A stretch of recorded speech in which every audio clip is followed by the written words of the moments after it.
Nu. Kære borgere, i dag vil jeg dele mine tanker og bekymringer om en udfordring, som vi alle står overfor. Klimaforandringerne og nødvendigheden af at øge antallet af vindmøller i Danmark.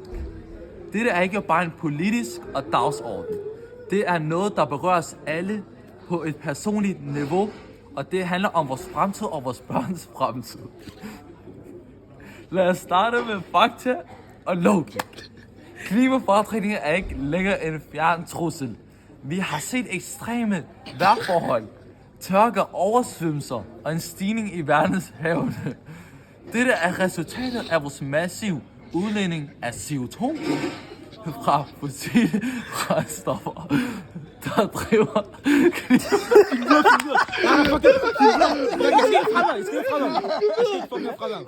Okay, men hvordan kan vi løse dette problem? Svaret er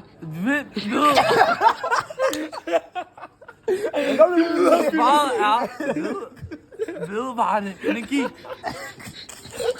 Og vindmøller er en vigtig del af denne løsning.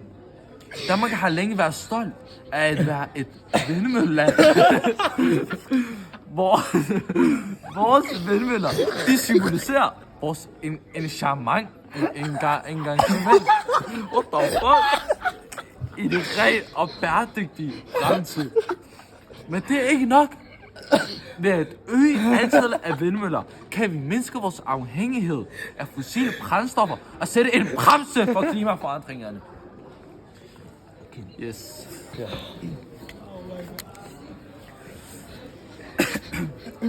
Når jeg taler om dette emne, taler jeg ikke kun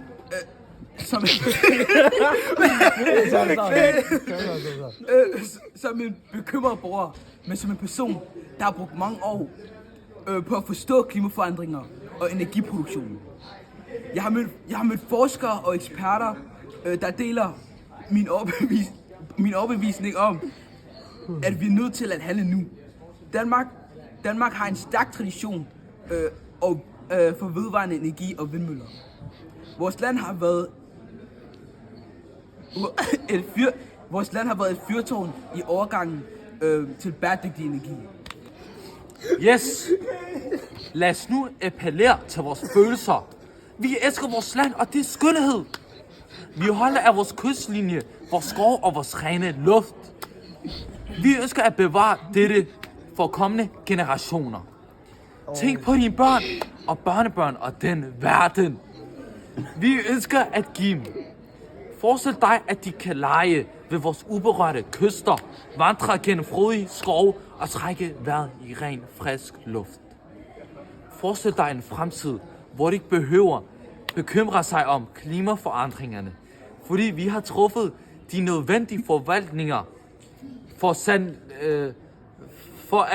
foranstaltninger for at beskytte vores planet. Men hvad kan vi konkret gøre for at gøre denne vision til virkelighed? For det første kræver det politisk vilje. Vores beslutningstagere skal forstå, at vi ikke kan vente længere. Vi har brug for økonomiske incitamenter og lovgivning, der fremmer vedvarende energi og vindkraft. Vi skal også fortsætte at investere i forskning og udvikling af vindmølleteknologi. Dette vil gøre vindenergi endnu mere omkostningseffektiv og tilgængelig for alle. Samtidig skal vi inddrage lokale samfund i beslutningsprocessen og sikre, at placering af vindmøller tager hensyn til miljøet. Punktum.